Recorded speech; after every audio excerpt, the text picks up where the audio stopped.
us this morning. I pray you've had a good week. I'd like to ask if you would just be in prayer for one another. I pray that, or ask that you would please be in prayer for the Hunt family. Please be in prayer for Nelson Rolland. Please be in prayer for Phil's mom. And just pray for one another. And I'd ask that if you would, just through the week when you're sitting around, just call your brother, your sister, somebody that you love, and just let them know that you're here to encourage them and lift them up. We've added YouTube to our streaming service, but it's something that we add after our stream. We're still streaming live on Facebook, but we'll be putting the YouTube video on our church's YouTube account and then linking it to our website. So if you go to our website, you can find the service from YouTube, and it'll be later on during the day on Sunday. It'll be Sunday evening before it gets posted up. And the other day I went to watch it on my phone, and this is going to seem silly, but I'm going to share it with you. And as I was looking for the video with my phone like this, I couldn't find it. When I turned my phone sideways, the video popped up. So I know that's silly, but if you wonder where it's at and it's not there, turn your phone over, you might get it. Okay, Mother's Day's coming up. We'd like to do something a little special for our moms on Mother's Day. We'd like to have a drive-in service. So on Mother's Day, Sunday, May the 10th, we're going to do our 11 a.m. service outside. We're also going to be streaming it. So if you want to come park in the parking lot and stream it on your phone, you can do that. If you want to stream it at home, you can stream it at home. We just invite you to come out like we did for Easter. All right, thank you very much. We're going to be doing, out of the Baptist hymnal, we're going to be doing Shine, Jesus, Shine, page 579. And we're also going to be doing O Come Thou Fount of Every Blessing, page 15. And we've got help today to help us sing.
we need to do now in this dark time is shine. Let the world see God's glory. We're going to sing page 15 in your hymnal, or the lyrics for Come Thou Fount of Every Blessing.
Good morning.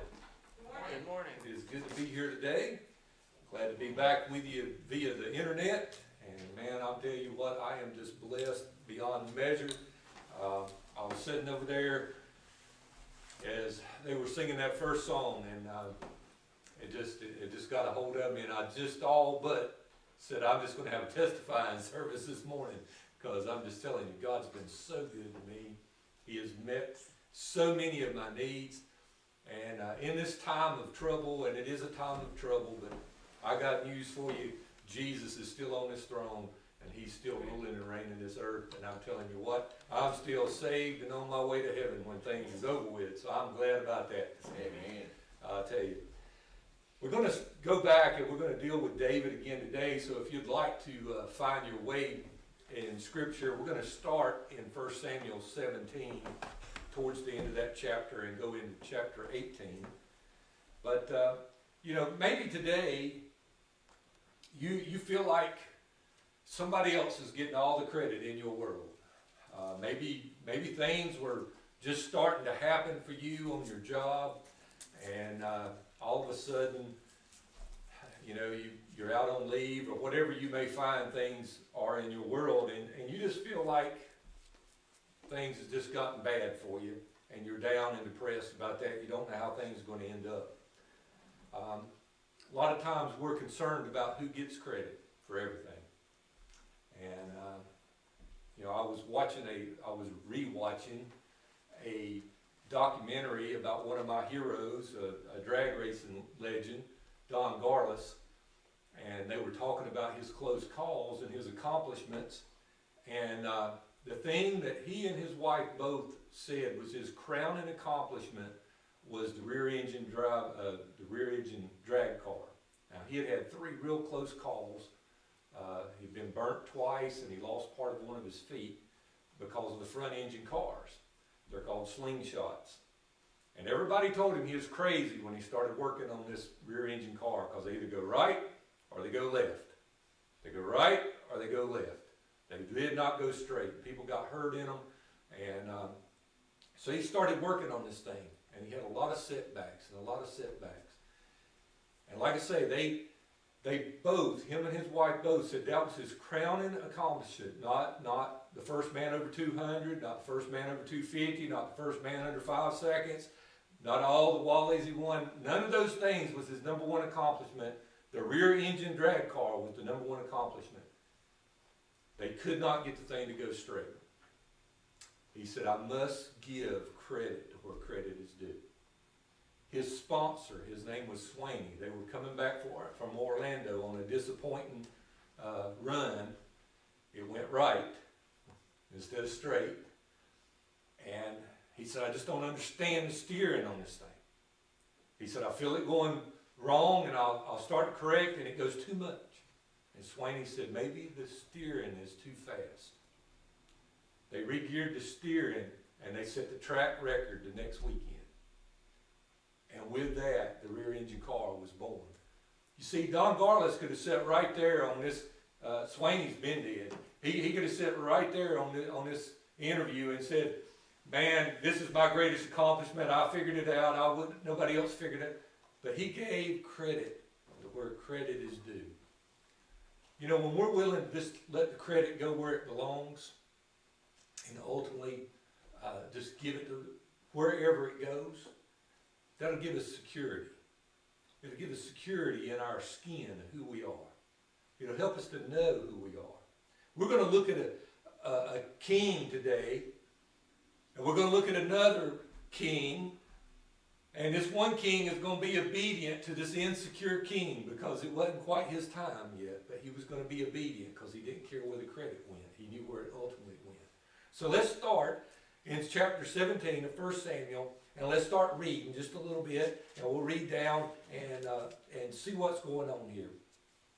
We're going to start in verse 54. It says, and David took the head of the Philistine, he had killed Goliath, and brought it to Jerusalem, and he put his armor in his tent.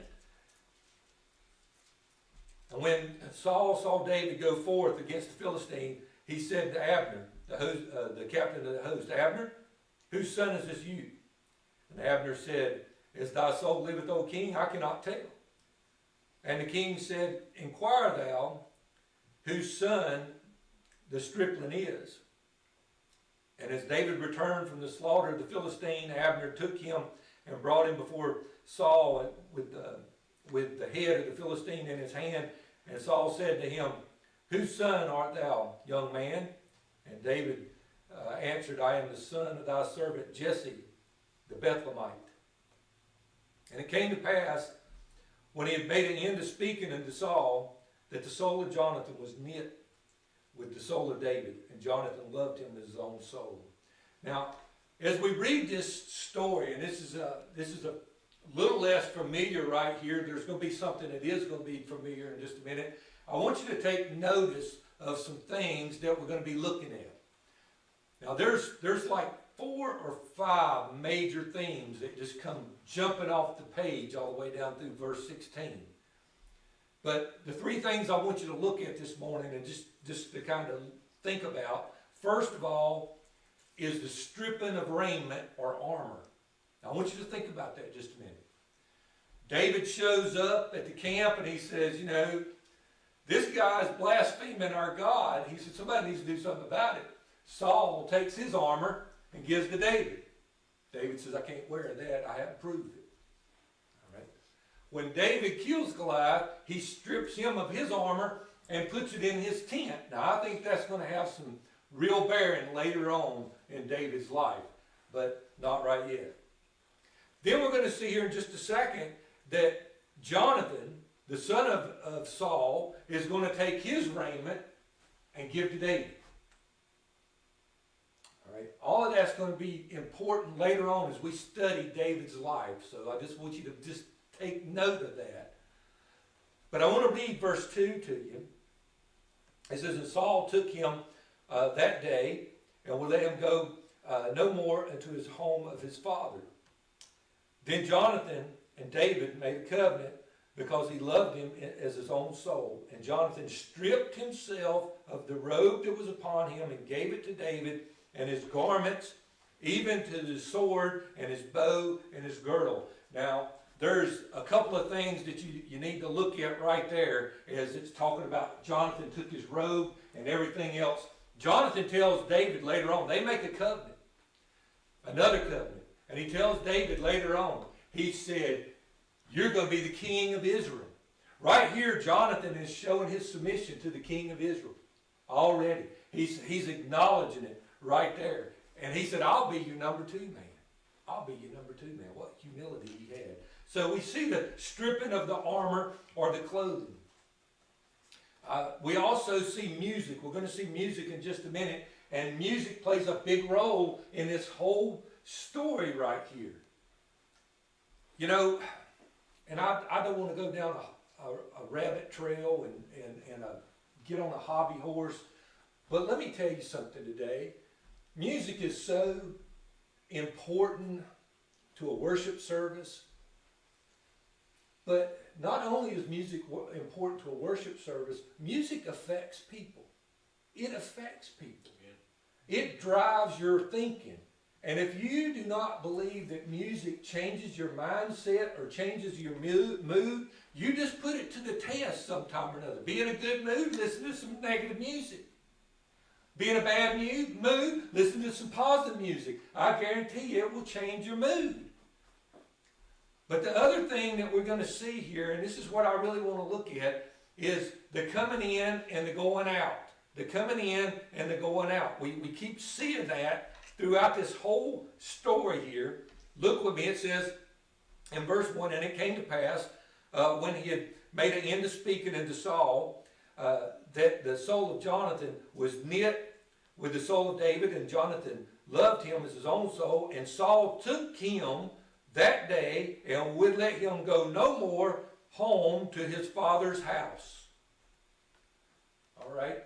So now Saul has taken David to himself. The very thing I believe Jesse was afraid of, I brought it up last week, the very thing that Jesse was afraid of was another one of his sons was going to be taken from the king. Now that is exactly what Samuel told them in chapter 8 from the mouth of God. He said, if you put a king over you, this is what's going to be the manner of the king. He's going to take your sons and he's going to put them to war. He's going to take the best of your flocks, the best of your herds. He's going to take your daughters. He's going to take your fruit. He's going to take everything he wants of you and keep it. Now, if you remember that gift that Jesse sent him, it was the best of the land down there, and he sent his youngest kid. He won't keep him for sure, but he did. He seen something in David, and he kept him. Let me just make you a point right here.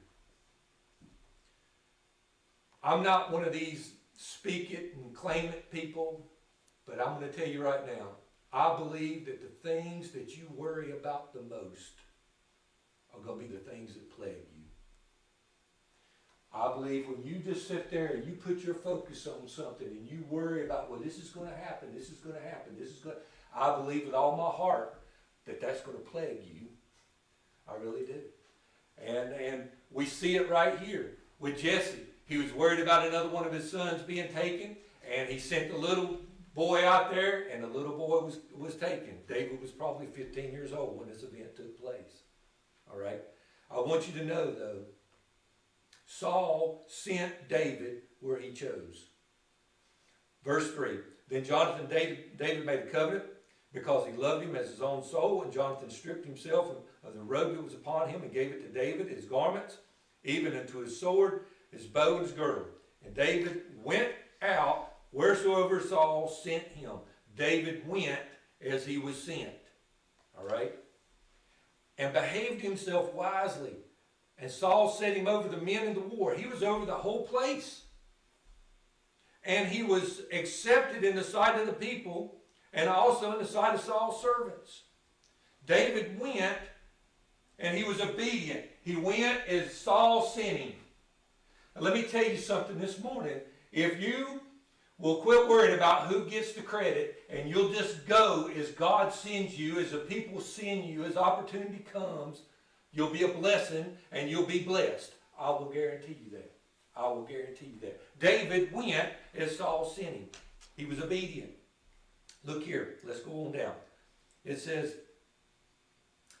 And he behaved himself wisely, and Saul set him over the men of war, and he was accepted in the sight of all people, and also in the sight of Saul's servants.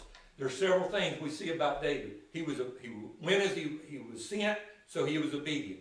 He was judicious. It says he was wise. He behaved himself wisely. A lot of times when somebody gets exalted, somebody gets picked up into a new position, a more lofty position, a more prominent place than where they were, a lot of times they lose their mind. Amen. Amen. They just lose their mind. And instead of acting wisely, the very thing that got them there, they start acting presumptuous. David acted judicious. He was wise in the way he handled things. He was blessed because of this. I want you just to look at this. He was blessed because Saul set him over the men. He exalted him. And he gained the approval of the people. He was accepted in the sight of the people and also Saul's servants. So, because David just left the results to God, and he says, I'm just going to do as I'm asked to do, he received these things. Now, it's not going to stay that way, but he did. Let's look at verse 6. I told you music is going to play a part. Let's look at verse 6. And it came to pass, as they came, when David was returned from the slaughter of the Philistine. Now let me just say this to you. This might be a month. This might be 3 months. There's been other battles. There's been other fights and skirmishes from the time that David had killed Goliath. This is when they're returning back home. And as they go from city to city, look what it says, that the women came out of all the cities of Israel, singing and dancing, to meet King Saul with tabrets, with joy, with instruments of music. I want you to notice that they came out. It's the same thing that David did. It's the same thing that Goliath did. It's the same thing that David's doing. He's coming and going as Saul is sending him. But here nobody sends them. They come out on their own. Verse 7, and the women answered one another as they played and said, Saul had slain his thousands, and David his 10,000s. All the singers came out. Now I want you to think about Saul for just a minute. The first time we see David in Saul's presence is when Saul has this evil spirit that God has replaced the Spirit of God with, and he needed music to soothe his heart, and David was playing on the harp, the same instrument that they're playing on the harp, and it's bringing comfort to his soul. Well, here they come out and the music don't suit him. It's not comforting his soul. In just a minute, we're going to see David playing again for him, and he's not going to like that either. Nothing is going to soothe Saul's soul now. Let's read on down. And Saul was very wroth, and the saying displeased him, as he said, they have ascribed to David 10,000, and they've only ascribed to me 1,000. What more but the kingdom? Why don't they just give him the kingdom? Verse 9, and Saul eyed David from that day forward. Now, I want you to stop, and I want you to think about that statement. Why did Saul eye David? Well, who put David in this position? Saul did. Saul gave him the opportunity. Saul, King Saul, why aren't you out fighting Goliath? You send a boy out there to do your job. Saul, who put King David over the whole troop? You did. He made decisions. He made decisions, and David just done as he was supposed to do. And now he's eyeing him. He's mad at him. He's worried about what David's going to do. Verse 10, and it came to pass on the morrow that the evil spirit from God came upon Saul, and he prophesied in the midst of the house, and David played with his hand as other times. And there was a javelin in Saul's hand, and Saul cast the javelin, for he said, I will smite David even to the wall with it. And David avoided it out of his presence, not just once, but twice. And Saul was afraid of David, because the Lord was with him, and had departed from Saul. I want you to look now, verse 13. Therefore Saul removed him from him and made him the captain over 1,000. David got demoted.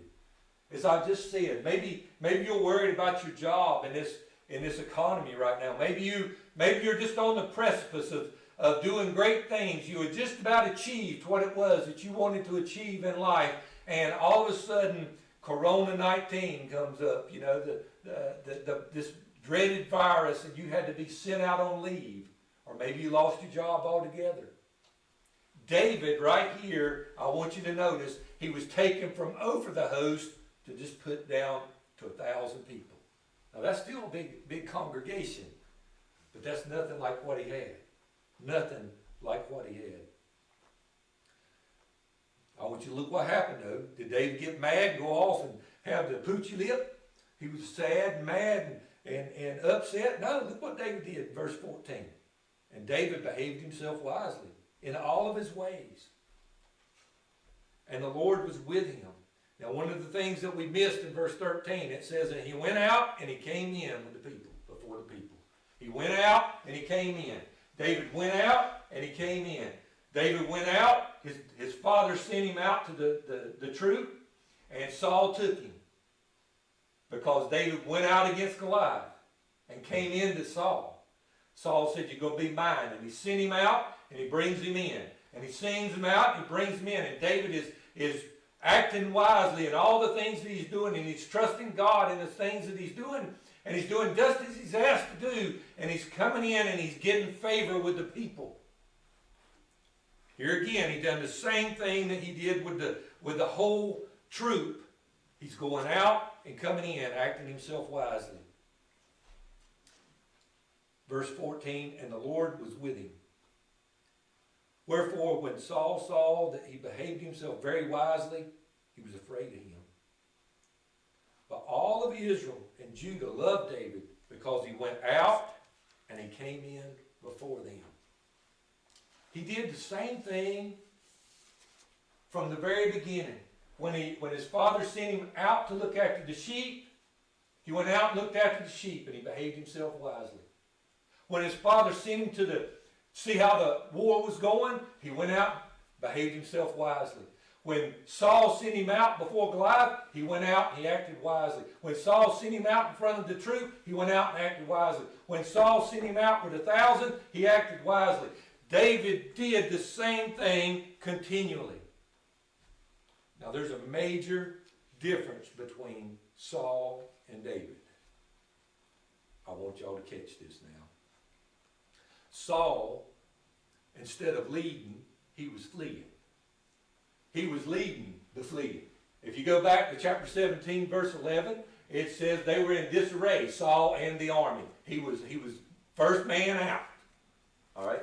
Follow me. We're heading back into the hills. All right? So he was leading the fleeing instead of leading the battle. Saul made hasty decisions. One of the things that he done continually, as we look at his life, he made hasty decisions. Here he is, he don't know this boy from Adam, and he sends this boy out to do the battle. That's a hasty decision. Then when the boy comes in, he makes him the head of the whole place. That's a hasty decision. Then he sets him down. That's a hasty decision.